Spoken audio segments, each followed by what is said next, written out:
Para saudara dan saudari yang Tuhan cintai, selamat pagi dan selamat bertemu lagi dalam renungan harian dari Paroki Santo Petrus dan Paulus Argapura, edisi hari Sabtu, tanggal 18 Maret 2023, dalam masa Prapaskah yang ketiga. Mengawali hari yang baru ini, kita hendak mendengar dan merenungkan sabda Tuhan. Marilah sebelum kita mendengar dan merenungkan sabda Tuhan, kita berdoa. Dalam nama Bapa dan Putra dan Roh Kudus. Amin. Allah Bapa sumber belas kasih, dengan gembira kami rayakan masa tobat tahunan ini. Kami mempersiapkan diri untuk mengenangkan wafat dan kebangkitan Kristus. Semoga misteri Paskah itu sungguh berpengaruh di dalam hidup kami. Bersabdalah ya Tuhan, kami siap untuk mendengarkan. Terpujilah Engkau Bapa, Putra dan Roh Kudus, kini dan sepanjang segala masa. Amin. Para saudara dan saudari yang Tuhan cintai, sabda Tuhan yang hendak kita dengar dan kita renungkan untuk mengawali hari yang baru ini diambil dari Injil Lukas pasal 18 ayat 9 sampai 14. Tuhan bersamamu. Inilah Injil suci menurut Lukas. Sekali peristiwa, Yesus menyatakan perumpamaan ini kepada beberapa orang yang menganggap dirinya benar dan memandang rendah semua orang lain. Ada dua orang pergi ke bait Allah untuk berdoa.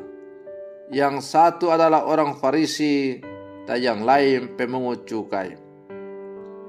Orang Farisi itu berdiri dan berdoa dalam hatinya begini, "Ya Allah, aku mengucap syukur kepadamu, karena aku tidak sama seperti semua orang lain. Aku bukan perampok, bukan orang lalim, bukan pesina, dan bukan juga seperti pemungut cukai ini. Aku berpuasa 2 kali seminggu. Aku memberikan 1/10 dari segala penghasilanku." Tetapi pemungut cukai itu berdiri jauh-jauh. Bahkan ia tidak berani menengadah ke langit, melainkan ia memukul diri dan berkata, "Ya Allah, kasihanilah aku orang berdosa ini." Aku berkata kepadamu, orang ini pulang ke rumahnya sebagai orang yang dibenarkan Allah. Sedang orang lain itu tidak. Sebab barang siapa meninggikan diri akan direndahkan, dan barang siapa merendahkan diri akan ditinggikan. Demikianlah sabda Tuhan. Para saudara dan saudari yang Tuhan cintai, melalui kisah Injil yang baru saja kita dengar bersama, kita mendengar bahwa Yesus mengecam orang-orang yang menganggap dirinya benar dan memandang rendah orang lain. Hal itu dikatakannya melalui sebuah perumpamaan tentang dua orang yang pergi berdoa ke bait Allah, yakni seorang Farisi dan pemungut cukai. Dua orang pertama cenderung memegahkan diri dan merendahkan orang lain, sementara doa yang lain merupakan sebuah perendahan diri di hadapan Allah. Bagi Yesus, Doa pemungut cukai itulah yang dibenarkan oleh Allah karena kerendahan hatinya. Sementara doa orang Farisi yang menganggap dirinya suci dan menempatkan diri sebagai orang benar di hadapan Allah tidak dibenarkan oleh Allah. Ia juga sangat mengharapkan imbalan atas hidupnya yang benar itu. Padahal doa yang benar adalah sungguh-sungguh berpasrah kepada kehendak Allah dan membiarkan segala kehendak Allah saja yang terjadi dalam seluruh kehidupan. Para saudara dan saudari yang Tuhan cintai, di hadapan Allah kita tidak layak, sudah tidak sepantasnya untuk memegahkan diri. Sebab siapapun kita adalah orang berdosa. Sikap pemungut cukai adalah contoh sikap pentobat sejati yang merendahkan diri hadapan Tuhan dan mengakui keterbatasannya.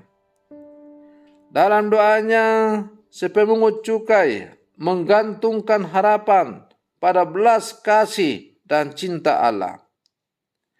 Dalam kerendahan itu, ia hanya bisa mengandalkan Allah.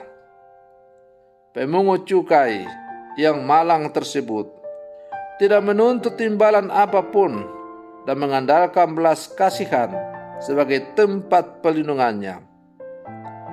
Doa yang diucapkannya pun terasa ringkas.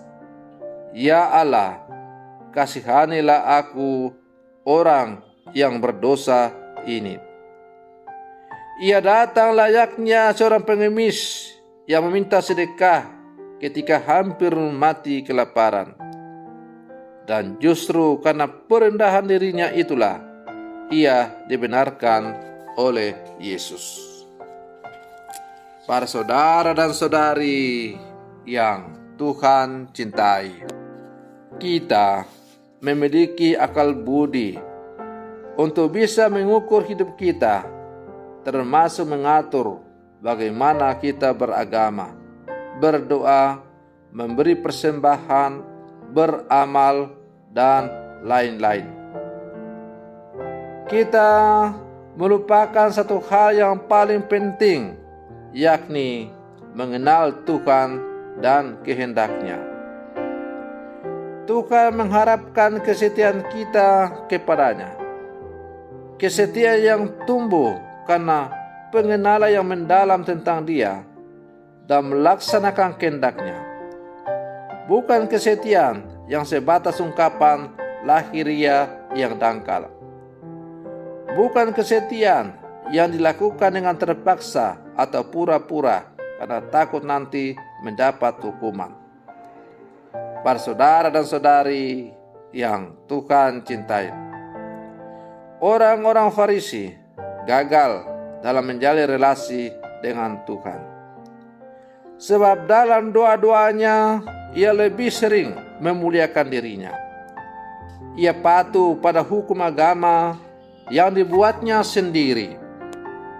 Baginya Tuhan adalah pelengkap hidup agar prestasinya terjaga, bukan tujuan hidupnya.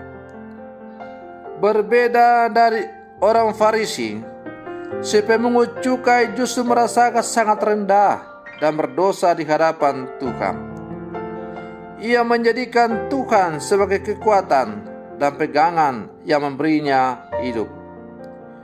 Baginya Tuhan adalah harapan hidupnya yang dapat mengampuni dan memulihkan hidupnya dari dosa.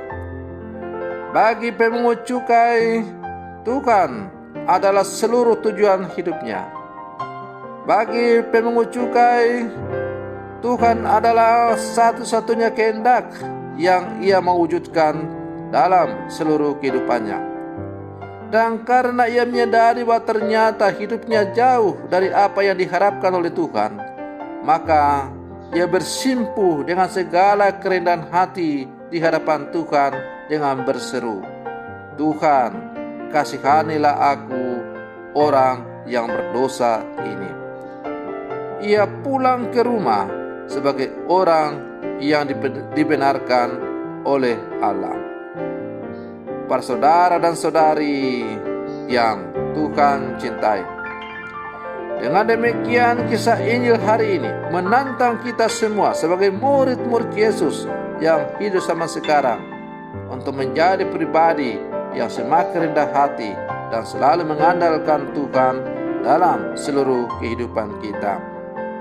Semoga permenungan saya ini untuk mengawali hari yang baru ini semakin menghantar kita untuk menjadi murid-murid yang sejati dalam seluruh kehidupan kita, di mana kita hanya menjadikan Allah sebagai satu-satunya tujuan hidup kita dan menjadikan kehendak Allah sebagai satu-satunya kehendak yang hendak kita wujudkan dalam seluruh kehidupan kita.